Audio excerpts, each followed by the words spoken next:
and welcome to A Curious Couple. I am Angie. And I'm Aaron. Thank you so much for being here this week, and happy Pride! What? Woo! Yes. What? Yeah, happy Pride. Happy Pride! Happy As I June. hear our children like bickering behind me and through the wall. Oh, the bickering through Hey, the girls, wall. it's bedtime. All right. They're cute. They are cute. Pride, June. Yes, we're in a new month, and it's lovely. Yeah. And it's one of the best months of the year, because we get to celebrate love. And it's your birthday month. And it's my birthday month, but that's, Icing on the cake. icing on the cake. Yeah, it Just is. a little extra. And we all know cake is not nearly as good without icing. Who eats just uniced cake? Psychopaths? Not Jeffrey Dahmer. I mean, okay. I'm not going down that road. Not today, Satan. No, okay, back to what the episode is. This week, we wanted to discuss what it means to be a good ally to our friends in the LGBTQ plus community, Yeah. and what that can entail, and basically just how to be a safe friend and a decent human being. Yeah, 100%. Because I'm not sure if you know this or not, but there are people that have not come out yet. What? Weird. What? I mean, hopefully we're getting closer and closer to the time when you don't really need to come out. It's just like, be yourself. Everything's great. Everything is great. Yeah. But it is nice to know what to look for. Yeah. To find safe people. Mm-hmm. Because, I mean, I grew up in a different time. We grew up in a different time. Yes. Yeah, where... In the olden days. The olden days with notes and flip phones and... Oh. What it had with a Q9? What was the texting called? Where you had to hit the number 6 times. I didn't have that because I didn't have a real phone. Yes, you did. You had a flip phone. That's how you texted on flip phones, with the numbers. What was the name of the guy you could text and they would answer your questions? Oh, Cha-Cha? Cha-Cha. Bro. I remember Cha-Cha. I did like full-on AP Euro assignments from Cha-Cha. Stop it. I would be See, like, AI's always is- been around. What is the complexities? Cha-Cha. What was it? Is it Livewire? LimeWire? Yeah, LimeWire. Oh man, these are back in the day. LimeWire was literally having unprotected sex with the internet. With the internet. It was a very risky raw dog activity, and we do not condone the risky raw dogs. It's risque, to say the least. No, not risque. It was risky. All I wanted was the Hairspray album, and no. Aw. I got so much music from LimeWire. Yeah. I mean, who didn't? Who didn't back then? You? You never did? I was so vanilla. I didn't do anything. Oh man, LimeWire was Like- my jam. The problem with LimeWire is sometimes it would not be what you thought it would be, and you would get weird things. You're like, I clicked on this and it said it was High School Musical 2, the album. This does not sound like High School Musical 2. That's unfortunate for you. That's unfortunate for you. I can just see little Aaron listening to High School Musical 2, not crushing on Zac Efron like all of us. I mean, I definitely did. Definitely. He was so much more attractive than Vanessa Hudgens. Love her, but she just didn't do it for me. I think it was her attitude.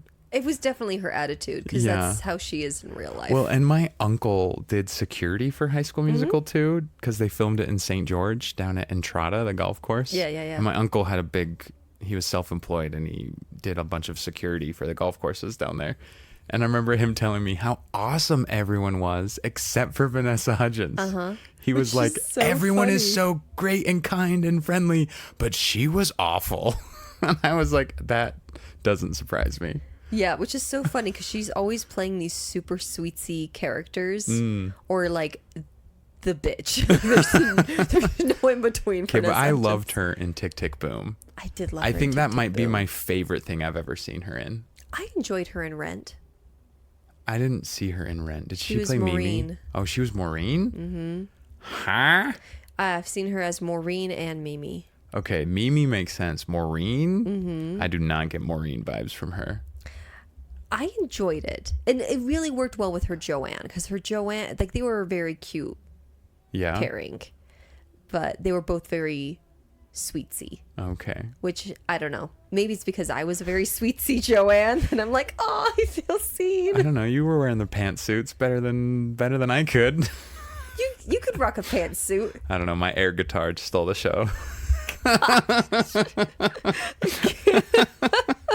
Guys, live theater is a riot. No, the worst part is when you got your like red pleather pants that were like 5 sizes too big. We didn't wear them though. We just tried them on.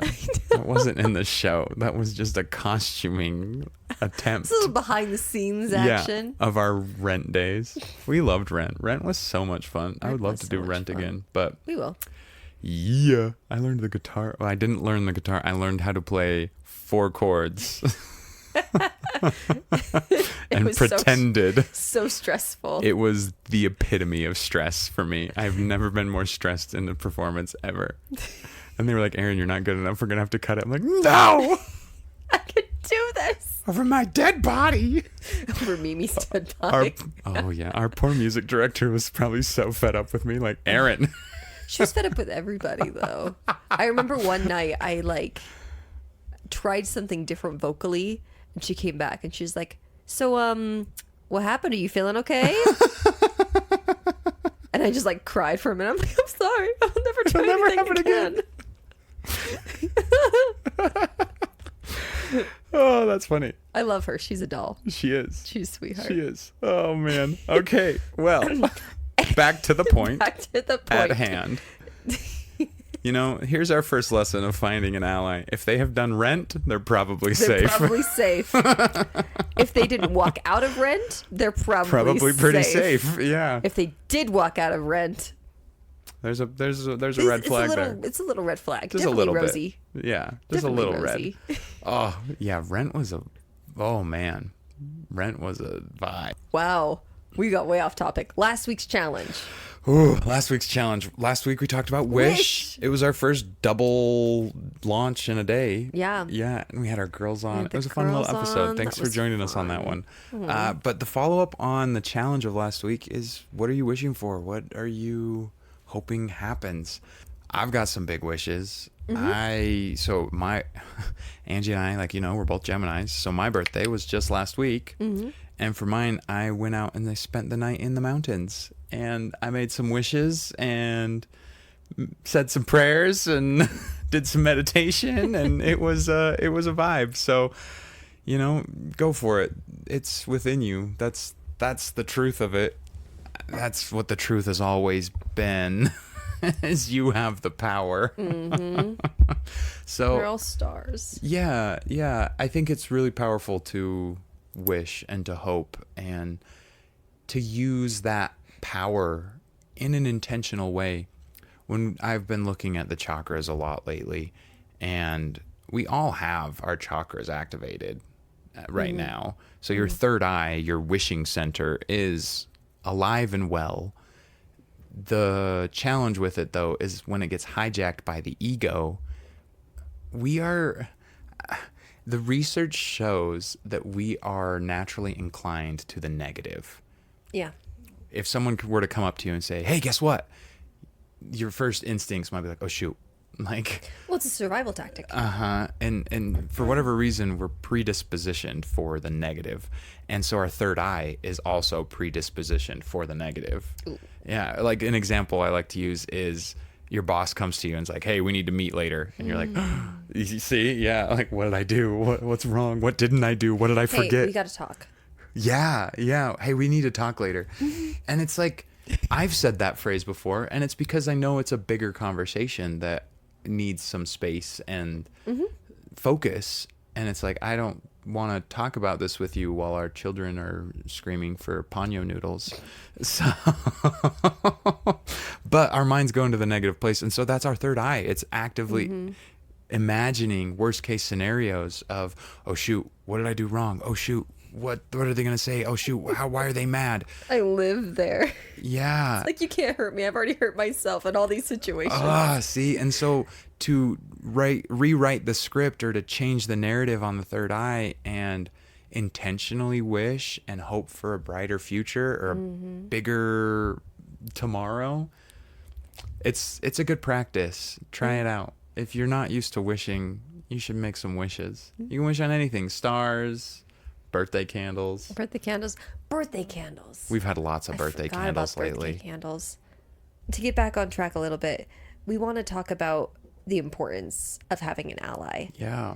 The world is so hard anyway. Let's just add feeling lonely and add not being understood and add not being able to feel safe in this world where it's already crazy and unsafe and lonely. It just add some more ingredients into the lonely stew. Like, the sad thing is everybody experiences this and everyone feels lonely. Everybody longs for connection, but we're so scared to show ourselves and to be seen because we don't want to be rejected. No, nobody wants to be rejected ever. See episode 2 of our podcast. I had a conversation with a friend just last night, and they shared something with me, and it's something that they had been struggling with for a little while. And when they told me, I was like, oh my gosh, I'm here for you. Like, what? I am just here to love you. As long as you are safe and happy, I am here to love you in whatever your choice is. Regardless. And they apologized and was like, sorry I didn't tell you sooner. I just care about you so much. I was scared to tell you because I was scared of losing you. And it just hit me on how backwards that is. But it becomes truth. We are so scared to tell the people that we love the most, our deepest secrets. But I think it's because it's out of a self-preservation mindset. Because I don't know if I could handle losing you, you know? Oh. No, really. So when I finally came out, it only took me forever. How long were we married? We had been married 7 years. And I was 30. Yeah. But it was something that I knew about myself since grade school. I knew I was a little bit different than everybody around me. And for the longest time, it was just an adamant no, that is buried, that is not discussed, that is And it turned into such a shadow. Those 7 years we were married, we had so much fun. And I felt so much love.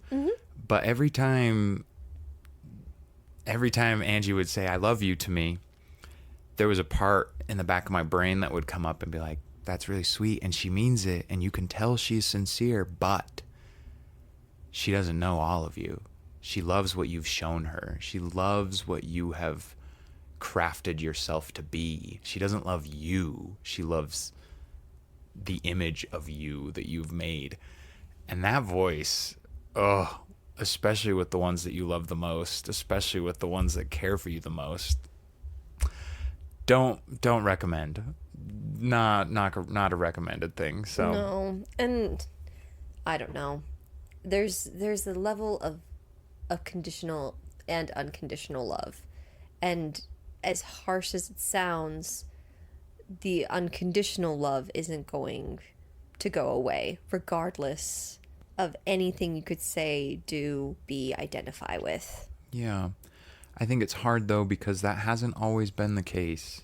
No. And many of us have been raised and brought up in these religions and these religious frameworks where it's duality. It's good versus evil. And at least in the religion we were raised, at the time we were raised, that was definitely more on the evil side of their dogma. And it was scary. It was scary. It's absolutely become a lot more accepting, even in the religion of our youth. It's been a lot. It's more accepting now, which is good because this whole world is just about love. It is. It's always been about love and finding love and sharing love. And anything that distracts from that is manipulation. Agreed. Well, and it's tricky as well because I think there's so much fear within the ones that you love because those are the people that you're tethered to the rest of your life. And of course, they're always going to love you, but that full of it, that acceptance, that genuine love of loving all of you rather than just allowing you or just tolerating. Yeah. Like that's so different. And you can feel the difference. Oh, yeah. You can feel. For me, when I did finally come out, finding safe spaces where I could almost practice coming out was paramount. This friend I was mentioning earlier was one of the friends that I came out to before I told you. And it was really important because they helped me understand and see that it would be safe, that I would be okay if I were to reveal this aspect of myself, this shadow of myself to the world, that I wouldn't be rejected and cast out. They let me feel that. And they were right. They were right. I should have known when we saw Deadpool and we were both checking out Ryan Reynolds. You should have known when we saw Greatest Showman. And I'm that like, was okay. That was, gosh, look at Zac Efron's butt. right? And I'm like, oh my gosh, Zendaya. Oh my gosh, Zendaya. Stop everything. You didn't know when we saw Greatest Showman. We were still I'm not very that Momo. clueless. Okay. No, I'm definitely. I was. Side note is when you do finally come out, at least for me, like I came out 30 years in, and then the people are like, oh yeah, I know. And you're like, no, you didn't. No, you didn't. That's the thing. Did I know? No. Was I surprised? Also, no. No, that's the correlation. There here. you go. That I can accept. But yeah, you come out to these people after 30 years of being like, totally. I'm macho. And they're like, you've never been that. Like, I'm glad you finally see yourself. And you're like,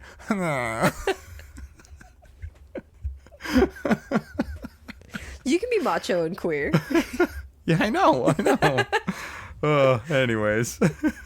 Oh gosh. But no, so I also have two siblings that are gay. And we work so much in the artistic community and in the theater community and in the music community. And so many of those people identify all over the spectrum. Yeah, because it's a spectrum, y'all. It's such a spectrum. It's not, there's no one label for anybody. Yeah, and 99.9% of the time when you meet someone, like, I'm straight. I am the most straight. You're like, okay, sir. Okay, sir. It's always a sir. I never meet women that have to proclaim their straightness to me.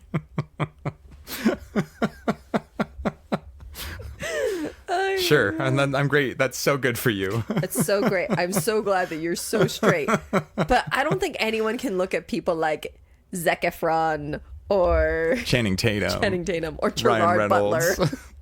Like Tim Curry. Come on. Bro, go watch him in Rocky Horror Picture Show and tell me you weren't turned. He runs down the stairs. No, the Tim Curry is when he's chasing Rocky in the lab and they're just like running in this Scooby-Doo-esque circle. Oh, money. Money. But this is really important to me on a very personal level because I want to raise our family and our girls specifically to know that they are safe regardless of who they choose to be, who they choose to love, and what they choose to do with their life. Yeah. That we love them at their core regardless of anything else.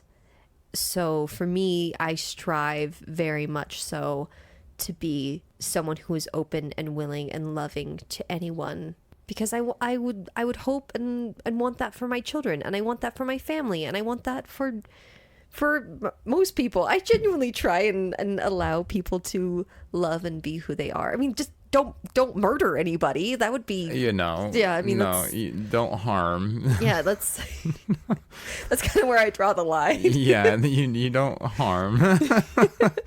Because then you're affecting others. Like, exactly. I guess if you hate Disney, that might be, a little bit of a red flag, but that's fine. There's aspects of Disney that are fine to hate.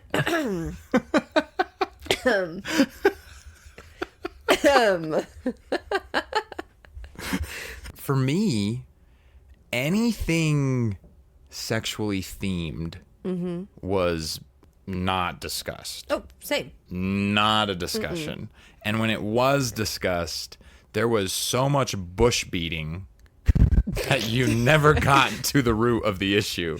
It was coded and yeah, and so you would have this discussion and you'd be like, "Wait, what? Why are we talking about Smurfs?" What? I never got the sex talk, so I don't know where Smurfs would have come in. Yeah, like that's the thing. And like I did, but it was I was 14 when I got the talk. And it was because I was going through like health in 8th grade. And that when you were in 8th grade, it was in your face. They're showing you the diagrams and they're telling you everything. Up until that point, you would go through maturation. Yeah. But all I remember from maturation is like, wear deodorant. You're going to get hairy armpits. And you're like, okay. And then as a woman, you're like, oh my gosh, what is going to happen to me for the rest of my life? Yeah, and we're like separated. And I remember coming back to the class after like the gender split. And all the girls are just like, Yeah, they looked like they literally just stared Bloody Mary in the face. I mean. And the boys all have this free stick of deodorant. They're like, we stink. I'm just like feral laughing this episode. This is serious. So, frivolous. I mean, here's an ally tip. If somebody is really squeamish and uncomfortable with the taboo, they might not be safe. They might not be safe. And there's more taboo than just the sexual nature. Right. There are, cuss words are taboo. Dark humor is taboo. Religion can be very taboo. Yeah. Discussing religion in a critical light is taboo. Because we discussed religion daily at my house and in my upbringing. It was a constant theme, but the criticism of it was absolutely unheard of. No go. So those are some themes. If you find somebody who is comfortable with the taboo, they're probably safer to trust. And maybe this is like watering it down too much, but like, what is an ally? An ally is just basically anyone that you can trust to be a safe space for you and allow you to be who you are. And this especially is a term used with the LGBTQ community, simply because that minority of people don't have a lot of allies who can really back them up in all ways, in all senses of their world and life. Yeah. For me, in my experience, ally was also someone that was slightly removed from my circle. Especially the first few allies, the first few people that I came out to. It was people that I loved and valued and respected, but if it went south or sour or critical, I felt like I could step away very quickly from the relationship and I would be fine. It wasn't going to affect my core circle. And so has that changed? Oh yeah, like now that I'm seen and it's not a fear of losing you. Dang, all this throat block. Yeah. Are we nervous? Yeah, this is touchy. And it's hard because when we talk about this stuff, especially when you talk about moments of the past, everyone has always done the best they could with the information that they have available. And people can change and people grow. It was a different time when we were growing up. It was. I think it's a lot more acceptable now. It's like, I feel like the running joke now is, especially with bisexuals, someone comes out as bisexual and it's like, well, who isn't? That's really nice, but that was not felt, especially with me, because I didn't want to come out as gay because I wasn't gay. And so it was this balancing act of, well, it doesn't matter really I guess, but it does because it's always in my brain telling me that I'm garbage. But like I can go either way, and so why does it matter? And in fact, when I did come out, I had people tell me like, "Well, why do you even have to?" Like, Can you just choose to not be? well, because we were married, and I had every intention of that not ending. Hence, I was so scared to even tell you. Well, and we appear as a very straight couple. Yeah, we follow pretty gender normative like roles in the household. I'm going out, you're staying home and teaching the kids, and anyways, when I did finally come out, it was like, well, why did you even need to? Like, what's the point? You're already married, you have children, you're expecting your second.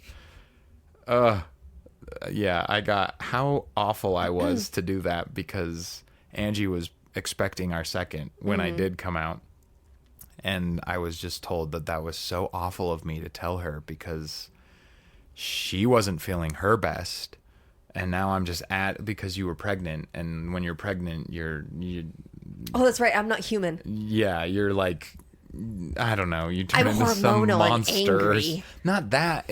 It was told to me in the way of like, you're so self-conscious of yourself that, I mean, and this is projection. Sure. Everything's projection. Sure. But it was told to me of, why would you come out to her now when she already is going to be super self-conscious on her appearance and her look and Which is, I mean, which when is you're fair. pregnant, yeah. Yeah. My first boudoir shoot was when I was pregnant. Though, Yeah, so. that's true. It was your only boudoir shoot. Eh? Eh? So it's hard because you will run into people and you will see their projections. And their opinions and that, yeah, but it is all projection. When they react to you, it is projection. So if you came out to me, you would get my projection of like, oh, I'm so happy for you. Like, you Right. got that weight off your shoulder. I know that weight. Like, yes, choose to live the life you want and live it and love it. I'm glad that's not a burden for you anymore. But then there's other people who tell you how straight they are. And when they hear this, they're like, well, why? and I don't know. It is up to you and you alone how and when you choose to come out. So in your experience, whether I was pregnant or not, that you coming out was not about me. Thank you. It was about you and your experience. Well, and what it was for me is it was the lockdown had just started. So all my distractions and my addictions were limited. All I had was video games, which that was my coping mechanism. I would literally just lose myself in a television series like Game of Thrones or a new video game. I'd put hundreds and hundreds of hours into Final Fantasy 11. No, 14, not 11. 11's the first MMO. You're 14. I put so much time into that one. And it was great. It was like I can sink all of my time into this and I'll just be depressed here. But the hard part is you don't see how that's affecting the ones around you. Because when I was doing that, it was a self-defense mechanism. It was like a self-preservation mechanism. And I was completely oblivious to how my isolation and my reclusiveness and these walls that I was putting up left and right was affecting you and how you saw yourself in our relationship. Well, yeah, and especially because you hadn't come out at the time. I just assumed, and from my limited understanding of sexuality at the time, I just thought I obviously wasn't good enough or sexy enough or whatever at the time. And I mean, understanding now, it's just different. And it wasn't that at all. I know, but I'm sorry that you experienced that, and that was the message that I was sending you. We were just both hurting in different ways. Yeah, the adage of hurt people, it's true. If someone's hurting you, they are in just as much pain, if not more. Well, and like you were saying earlier, you do the best you can with what you have. Yeah. I remember, so when my sister came out to me, I was very devout LDS, and I didn't understand at the time. I was just out of high school, very limited understanding of relationships. I had never even had a boyfriend. Like, I didn't really understand love. Yeah. I didn't understand that. So when she came out to me, it was a very religious reaction for me. But that's all we knew. It was. And younger Angie, that's all she could give at the time. Yeah. So we're really good now. Me and my sister, we're great now. Yeah, and people change. I was on my mission in the Philippines, and I had a really close friend write me and tell me that her boyfriend and her had just broken up because he had come out as gay. And full righteous missionary Aaron wrote a hell and brimstone, closeted. deeply closeted, wrote this the most scathing condemnation on this man because he had been a missionary. Like, he had gone through the temple. He knew better. Like, how dare he? Well, I mean, all projection, literally fighting these same demons on a mission, having done these things that, you're not prepared. We need to do a whole episode on rituals. Yes.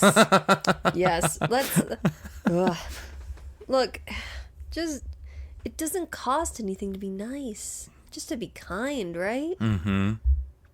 Yep. That's all. Like, whether or not you support LGBTQ rights, there's no reason to be unkind, condescending, or vicious. Just lead with love. Just lead with love, guys. That's all it is. And if you're a hippie, it's not a hippie thing though. Like, hyper religious people should have the same mantra. That is all Christ taught. Boom. That is it. I feel like he would vibe so hard at a gay club. He would just love. He would. He would just love. I mean, I don't think he would be in the middle, like, stripping. Who knows? Oh, no. Who knows? Oh, man. But no, that's all he taught was just love. Exactly. Love your neighbor. Love God. And guys, if love yourself. If you are God, then, then when he says love God, like, whoa. It's all about love. It's all through the heart. Yeah, without the heart, we're nothing. Yeah, this reality, this life is meant to be lived through the heart. Yeah, I'm gonna get on soapboxes about this because people talk about third eye and magic. Welcome to our podcast, aka Aaron has a soapbox and Ange chooses a topic. Yay! And Aaron always finds a way to turn the said topic into his soapbox.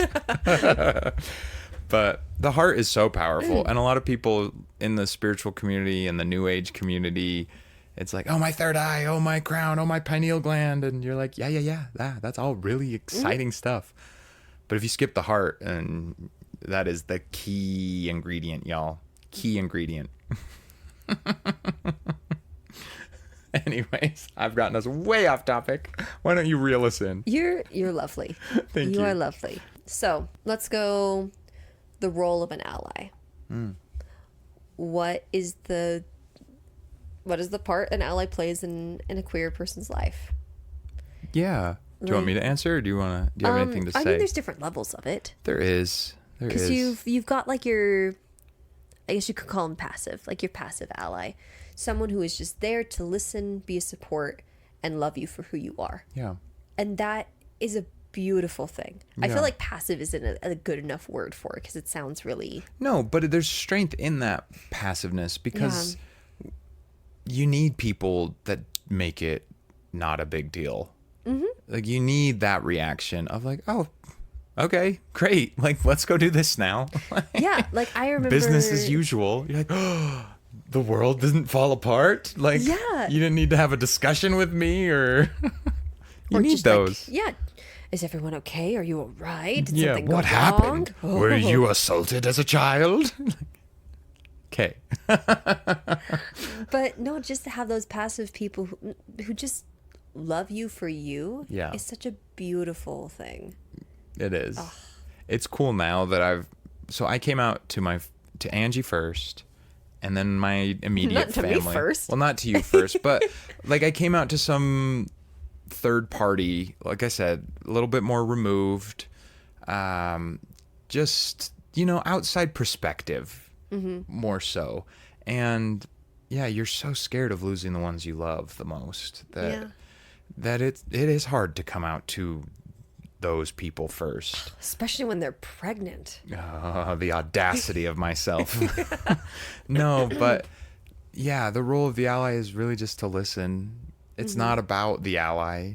And it's what an honor that you've made someone feel safe enough and seen enough that they feel their relationship won't be negatively impacted or adversely changed. Right. By them sharing their truth. And I'm not trying to downplay sexuality or a queer person's sexuality, but that is a piece of you. It doesn't have to be your whole personality. So imagine being able to talk to somebody about your secret love of painting. Yeah. And then them just being like, that's so exciting. I love that for you. Can I see some of your work? Or like, it's just being able to just accept that piece of you rather than just obsess over it and make it weird and awkward. Yeah. And again, it's just being able to listen and love. The cool thing now is a year after I came out to the immediate family, I did a public thing. I was like, because it gets to a point where you're like, do I tell them? Do they need to know? Like, do they know? Was it weird that I haven't told them that I've come out to these people and not these people? Like, is that weird? I got into this weird thing and I just need it all off my shoulders. I need it out of my subconscious. And so now it's at a point where I don't even feel the need to come out to anybody. I'm just able to be myself. And that's really what I think we're looking for when you go through this process, because it is a process.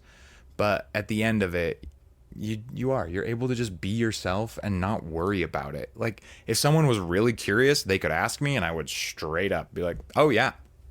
Or if they were really curious, they could go search through my Facebook history and be like, oh, look at him posing half naked in front of this rainbow. He sits like a bisexual. I'm sitting normal now. How many different positions have you sat in? My leg was falling asleep. I had no idea that bisexuals sit weird, but apparently they do. It's just my favorite TikTok trend. If you're bored, support pride. Look up bisexual. How bisexuals sit. I have not looked up to it because it would offend me to my soul. I have so much more fun with you now that you're bi.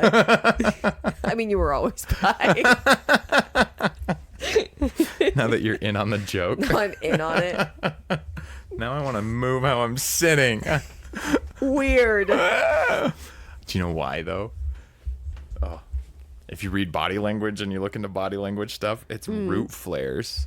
That's what gets you to adjust your seating, is your root chakra will flare. It's either feeling safe or uncomfortable. And so especially when we talk about this kind of stuff, you kind of teeter between, yeah, I'm really comfortable about that, but there are parts that you're not comfortable talking about, like the pain that led up to it and the shame that you lived in for a long time leading up to it. And so you will feel some root flares. Yeah. If you read body language, when people adjust, they're telling you something. Like, look at the way Angie's legs are crossed. I'm a princess. This is how ladies sit. Oh, yeah, that's true. That's Julie Andrews taught me well. So when you're crossing your legs, you're protecting your root. You're protecting your sex center. You're not letting people in. This could be a whole other episode on why women cross their legs. Yeah, especially in this culture. Because you can do the Julie Andrews elegant. Yes. but that hurts my toes. So My feet falling asleep, adjusting the seating. Yes, I get you. Sorry, we derailed so much on this. allies, passive versus an active ally. Active allies, I think of mama dragons. Yeah. Get your hugs. But there are people that lose Yeah. loved ones still today over this. You lost quite a circle.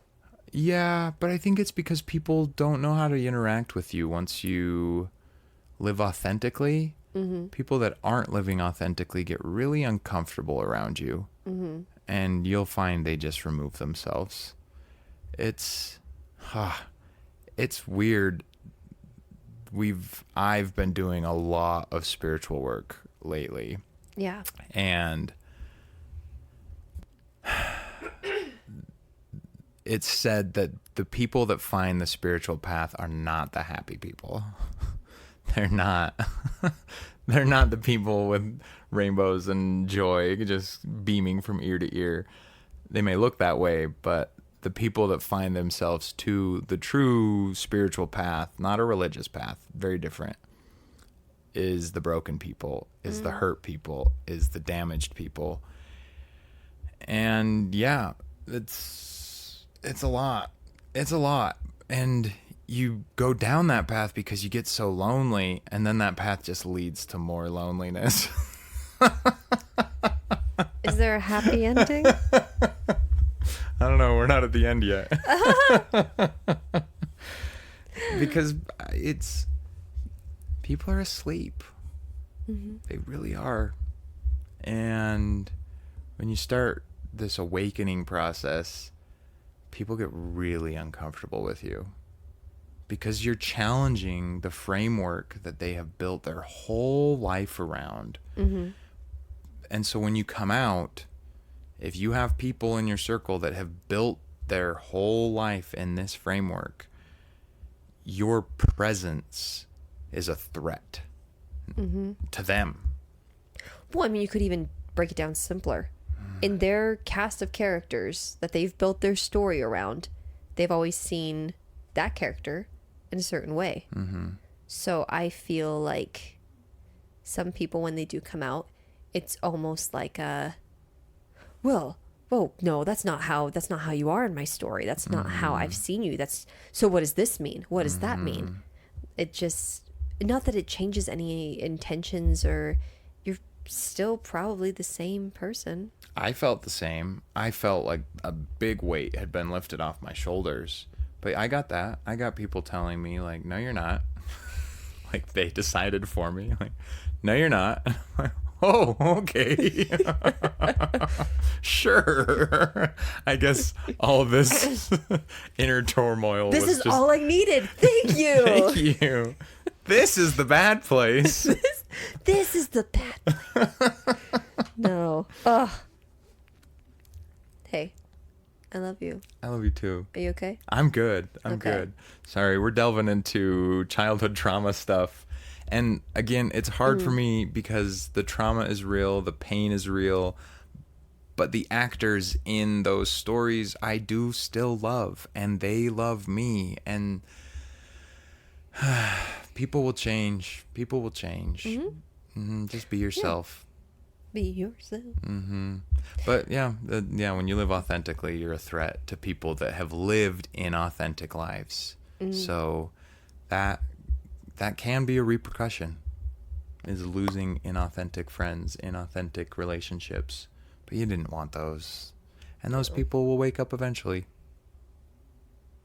And if not in this lifetime, there's always the next. Like, that's the thing with eternal progression and growth. Everyone's going to get there. Like, everyone will understand it's always been about love. And if their pains and traumas are too heavy for this lifetime to learn the lesson, they will have another opportunity. Always. Always. Third time's a charm. Active allies. I feel like people, like you were saying, the The mama dragons. The mama dragons and the people who are at the rallies, people who are waving flags, people who are voting and making sure that they're educated and understanding the policies that are going into effect. Yeah. Those are your active ally friends, and they're a force to be reckoned with, that's for sure. Yeah, and it's the people that have gone through pain themselves. They'll understand better than others. For sure. Or those who have seen loved ones go through that. But there's pain with that. There is, absolutely. With seeing the loved ones go through it. You see them hurt. You see their turmoil. You see, yeah. Yeah, because you don't have to be queer to be an ally. Absolutely not. No. Absolutely not. You just have to love. Exactly. That's all it is. But I know I keep saying that, but it's so true. And it's so simple that we look beyond the mark. But that's what it is. But yeah, an active ally can really be there to help keep things, if it goes really bad, like they're there to pick you up. Like, you are valued and you are seen and you are loved just as you are in this moment. And if someone can't see that, that is on them. That is on them. What was the quote I heard? You're not going to be everyone's cup of tea because you're champagne, darling. Yes, I love it. And it's true. We are. I mean, and the cool thing is, I'm going to bring back the stars. We're in the age of Aquarius, y'all. Boom. Aquarius is the collective, but the collective would be so boring if we were all the same. Right. We all need to have our own spice and our own flavor and our own color and our own rainbow. The individuality is what makes the world beautiful. Like, how boring would the world be if everything was luscious, flowery gardens? Like, we need the desert. We need the mountaintops. The ocean. We need the ocean. We need the beaches. We need the diversity. And that's what creates the beauty. If it was all just redwood forest everywhere, then we wouldn't appreciate it. It would just be like, oh. No, I think of Shrek. I think of Duloc, where it's like everything is prim, perfect. Everyone dresses the same. Everyone looks the same. Yeah. That's... Ooh. It's like... That is ick. Icky. Yeah. That's the ick. That is. So, yeah, and we are in that age of Aquarius. So embrace the individuality. Let's go. It's good. The world is waking up. There are more and more safe people to come out to. Also, how beautiful is it if you can allow people to love and be who they are, then it's a mirror. It's going to allow you to be so much more of who you are or who you strive to be or who you want to be. I noticed that with our relationship, just the amount of honesty and openness that I was able to project.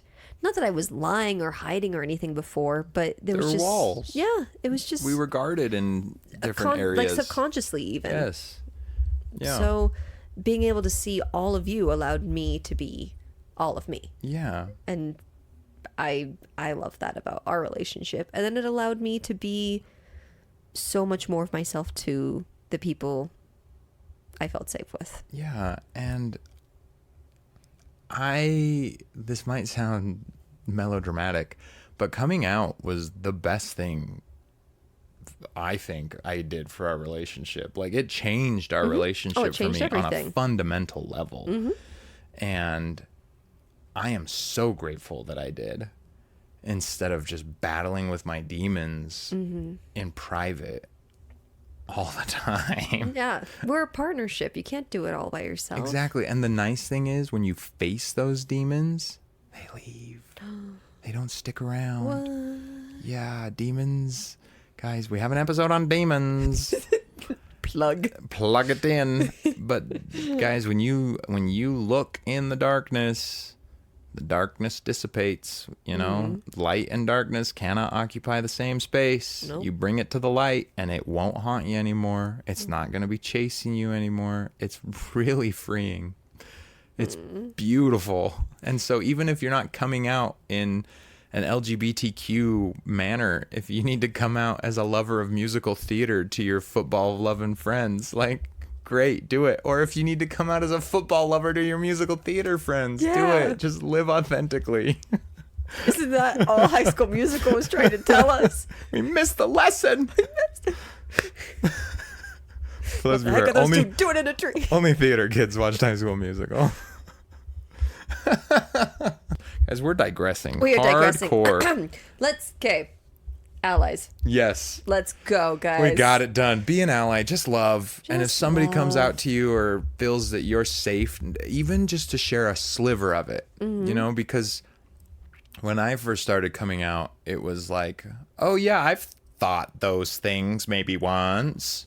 You know, it's like you test the waters, you dip your toe in. So just listen at whatever stage people are at. Because that's the other thing. It's just because it's Pride, just because there are people around you who have come out, if you are still closeted or you don't feel safe, I would argue that it is in your own time, when you feel safe, when you feel ready, and when you do have at least a person or two that you can rely on. Yeah. Because that's such a...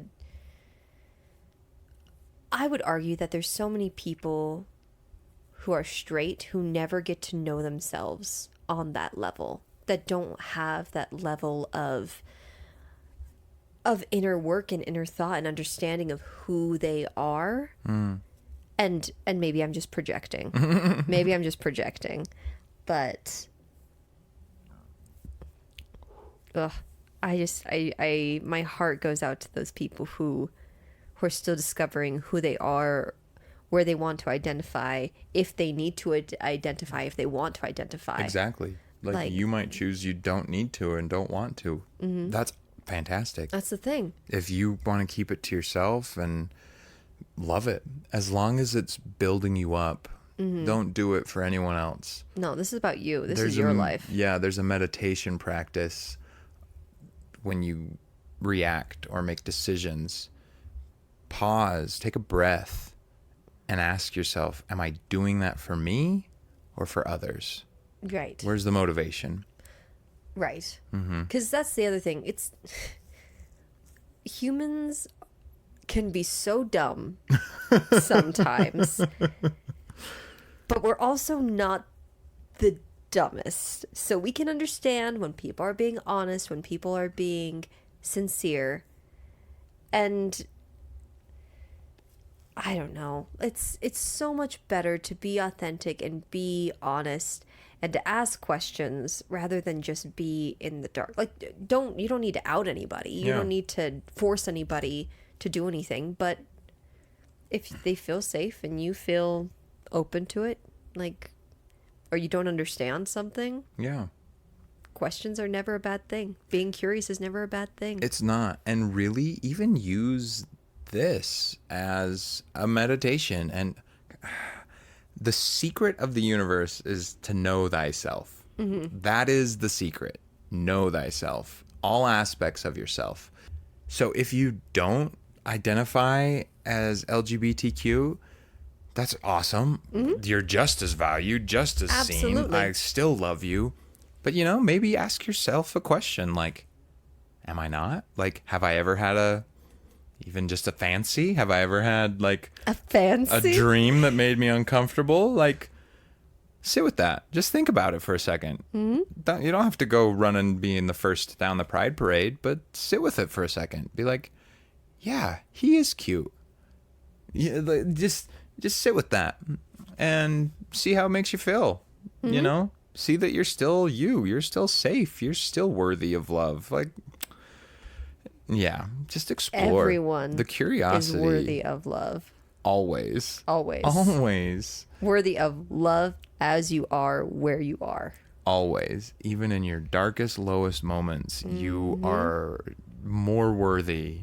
It's the lies of society that tell you otherwise. No, but don't trust society. Society is engineered to keep you small and isolated and broken because you are easier to manipulate when you are small, isolated, and broken. No, you are sparkly, vibrant, Yeah, glorious. exactly. Age of Aquarius, baby. Let's go. Snaps. We got snaps. Oh, man. Oh, practical folks. But yeah, the other thing is the intention behind your support is really what matters. Yeah. It's about them. Yeah. It's about them. If you need a moment to come out, to be seen, then that moment will be about you. But if you're a safe place, if you're an ally, if someone is sharing something with you, and I'm talking anything. It doesn't even need to be queer coded. It can be anything. It can be a religious, like, I don't feel comfortable with this in my religion. Be safe. It's about them. Be an ally. Listen. They're working through. We find ourselves a lot of the times when we communicate our ideas or when we express our thoughts.